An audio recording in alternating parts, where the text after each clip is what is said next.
Boa tarde, pessoal do sexto ano. Vamos aí para mais uma aula, tá? Essa aula está sendo gravada. Quando for amanhã, a gente faz uma aula ao vivo, tá certo? Mas a de hoje vai ser gravada, vai ser na plataforma, tá certo? Espero que estejam tudo bem com vocês, tá bom? E aí vamos para a correção de algumas atividades, tá certo? Vamos lá, que é sobre a Macedônia, tá certo? Na página 22 do livro didático. No caso, essas atividades agora são todas no livro didático, certo? Vamos lá, na página 22, né, que é sobre essa imagem. Eu coloquei a imagem aí, não sei se ficou tão boa como a do livro, tá? Mas só para a gente termos uma ideia, né? Essa imagem aí, essa ilustração, na realidade, é do Charles Le Brun, tá certo? E é a entrada de Alexandre na Babilônia, tá? Quando ele conquista a Babilônia, certo? Em sua expansão, né? A expansão do território macedônico. Ele vai conquistar aí vários impérios, o Império Persa, né? A Babilônia, vai na terra dos faraós, né? Vai na Ásia, na Índia, a conquista a Grécia. Ele foi um grande conquistador. Bom, então quem foi o fundador de Alexandria, ao qual o texto faz referência? Tá? Tem um textozinho aqui em cima, tá bom? Então, é sobre o texto e essa imagem. O texto faz referência a quem? Tá? Claro que a Alexandre.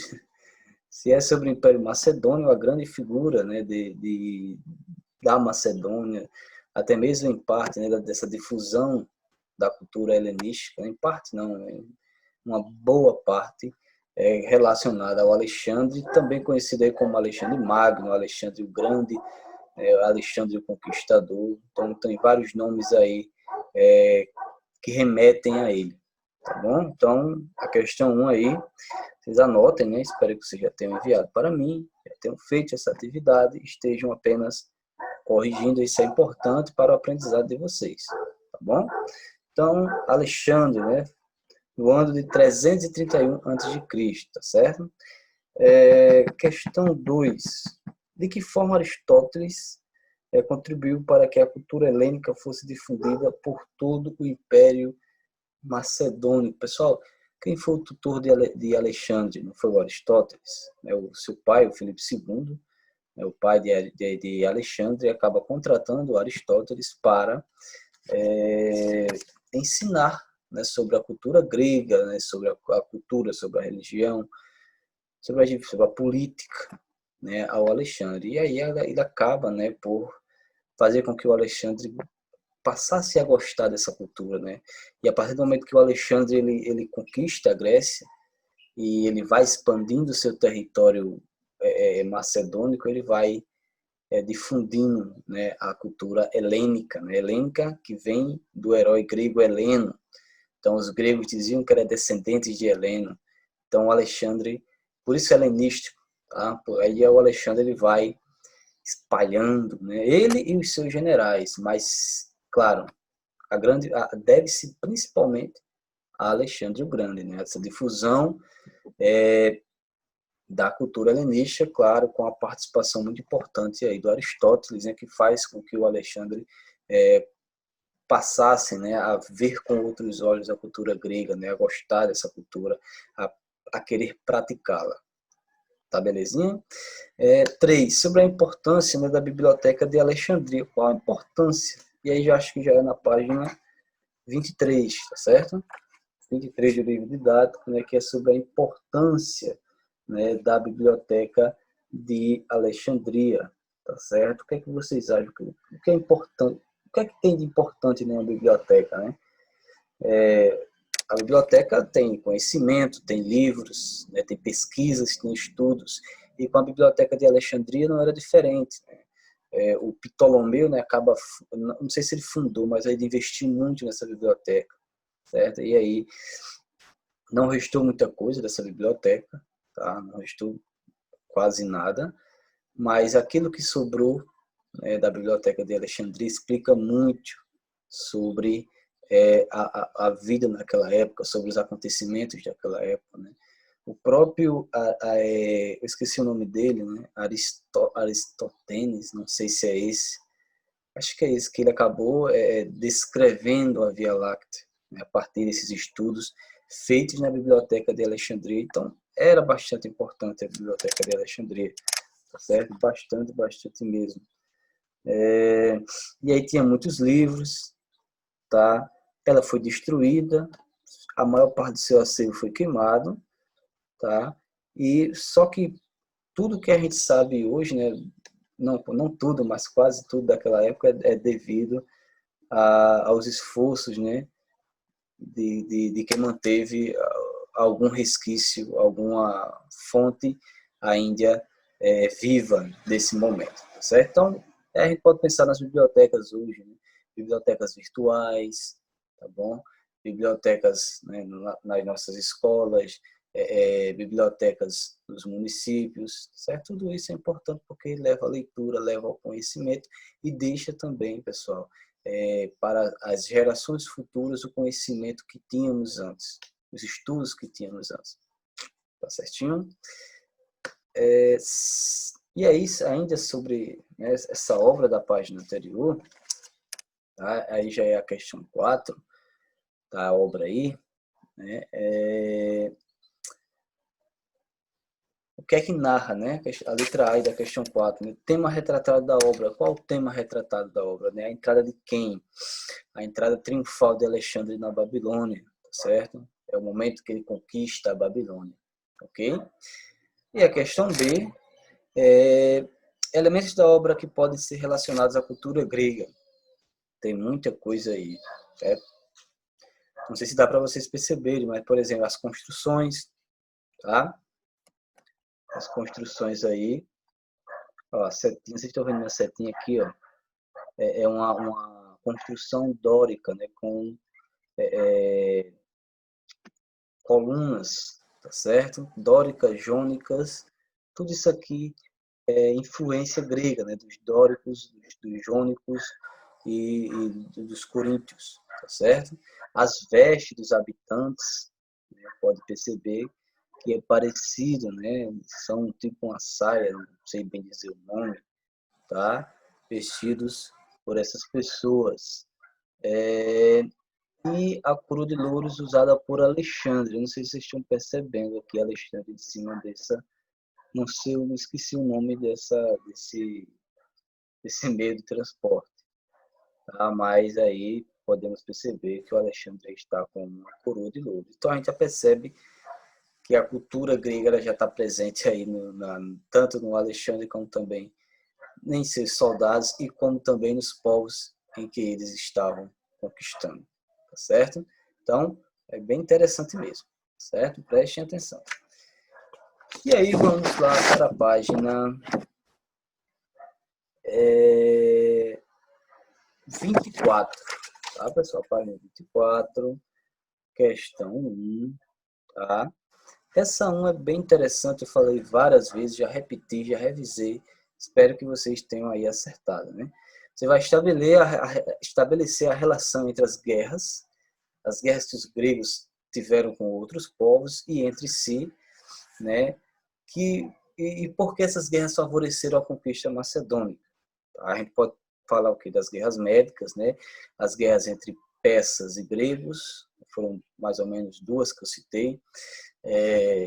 Né? Uma que ele tenta invadir Atenas, a outra que tenta invadir Esparta e depois o resto do território grego. E nas duas guerras são vencidos. Tá? Então foram as guerras entre as guerras entre os povos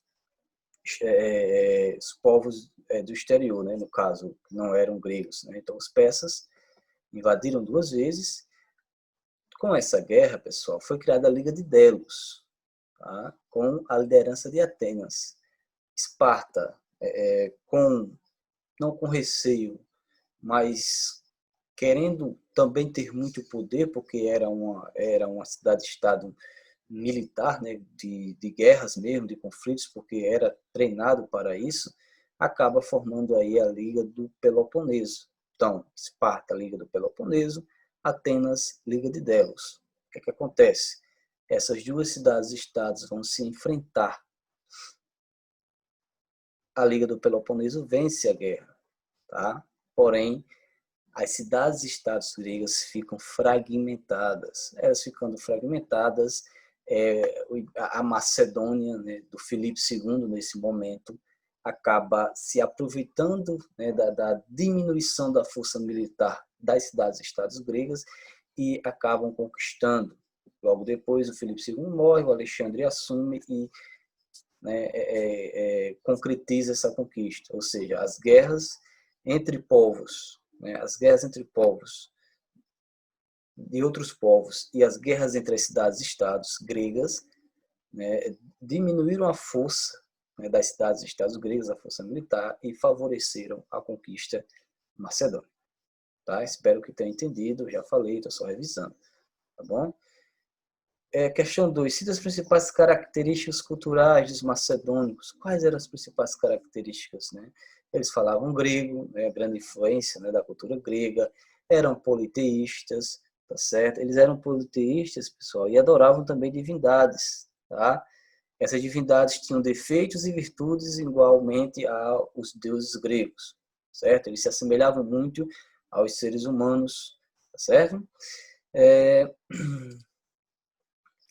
E a 3, tá? De maneira geral, como os gregos descreviam os macedônios. Isso aqui é interessante, porque os gregos se sentiam superiores, tá? E diziam que os macedônicos eles eram inferiores, tá? Porém, deu para perceber aí nas características dos macedônicos que se assemelhavam muito à cultura deles, à cultura grega. Então, como é que eles eram inferiores? Como é que eles não tinham culturas? Tá?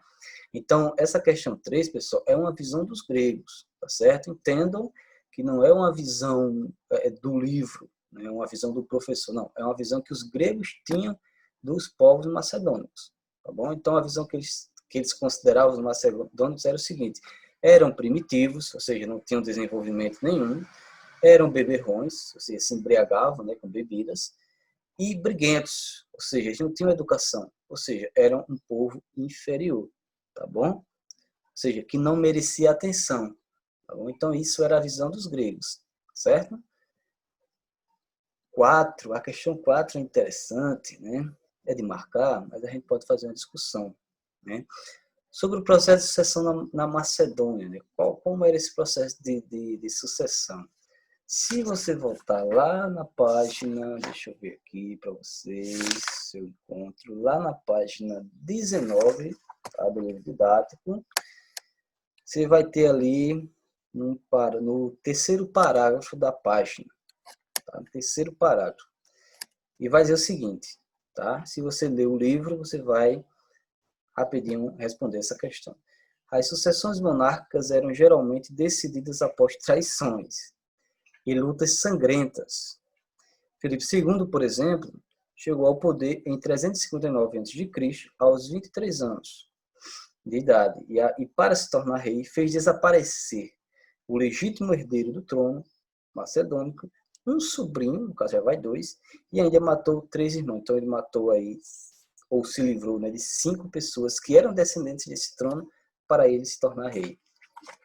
Podemos aí, né, perceber que a sucessão desse trono era violenta, era acometida de assassinatos, certo? Brigas e conflitos. Eu acho que vocês já encontraram a resposta correta, que seria a letra B, né? Por revoltas, assassinatos e golpes de Estado, certo? Então, só foi uma reflexão, né? Então, se você lê o livro, você consegue responder as questões, né? Porque aí você fica mais de olho na explicação do professor, certo? Fica mais fácil, certo? E a questão 5, né, é bastante interessante, porque era uma forma que Alexandre conseguiu manter seu território, certo? Então, diz o seguinte, a questão 5. Alexandre, à medida que avançava pelas terras da Ásia, tomava o território ocupado pelo Império Persa. De que modo Alexandre soube usufruir das realizações persas para organizar o Império? De que forma? É aquilo que eu vim falando para vocês. Alexandre chegava lá, claro, ele tinha a força, né? Mas ao mesmo tempo tinha a negociação, ou seja, ele vencia, mas ao mesmo tempo ele negociava, ele mantinha a estrutura daquela região. daquele império, tá certo? Então, como ele usufruiu, por exemplo, uso de estradas que o imperador Dário, né, o imperador persa Dário fez. Então, o que é que ele fazia com essas estradas? Ele utilizava para locomoção do seu exército, né, para facilitar a locomoção, porque essas estradas, ele já sabia onde é que iria chegar, a ligação, o tempo mais curto, a melhor estrada, tá certo? Então, ele era muito inteligente, o Alexandre. Então, essa estrada, ele serviu para o Alexandre escoar seu comércio, fazer transações comerciais, levar a mercadoria para outra região, né? Então, ele foi só se utilizando dessas estradas. Gente, olha que interessante. O Dário, né, o imperador, o povo persa, no Império Persa, já tinha um sistema de correios. Eu não sei se foi o primeiro, tá bom? Depois eu vou dar uma pesquisada. Mas ele já tinha um sistema de correios. Ou seja, eu não sei se foi o Dário, mas o Império Persa era dividido em sapatrias, tá? O que eram sapatrias? Eram províncias. E cada província, o imperador persa deixava um governante. E para ele ficar informado das questões, do que acontecia, né, nessas sapátrias, nessas províncias, ele acabava, tinha um sistema interligado de correios para dar informações para ele. Então, todo dia, a todo momento, o imperador Dário estava recebendo cartas, né? E, claro, a Alexandre vai se utilizar desse sistema de correios, porque ele vai enviar cartas, ele vai receber cartas, tá certo? Bastante interessante isso aí. O Império Persa, ele é bastante interessante também, assim como o Império Macedônio, tá certo? Além disso, Alexandre vai se aproveitar do sistema monetário, ou seja, os persas já tinham uma moeda no qual eles realizavam o comércio, tá certo? Claro que a diferença aí é que Alexandre vai colocar a sua efígie, o seu rosto nas moedas, tá certo? Então, interessantíssimo, tá certo? Espero que tenham entendido. Essa foi a aula de hoje. Façam as devidas correções. Se tiver parecido as respostas, não precisa estar corrigindo, tá certo? Você só faz outras anotações, tá bom? E aí, pessoal, para a atividade para casa aí, né, seria, né, para vocês fazerem, seria o livro didático, tá? Página 10, 11 e 12. Eu vou deixar aqui no chat também, mas eu já estou reforçando, certo? Então, essa foi a aula de hoje. Espero que tenham gostado e amanhã continuamos aí com uma aula ao vivo, certo? Corrigindo correções de atividades e revisão, certo? Então, boa tarde e até logo.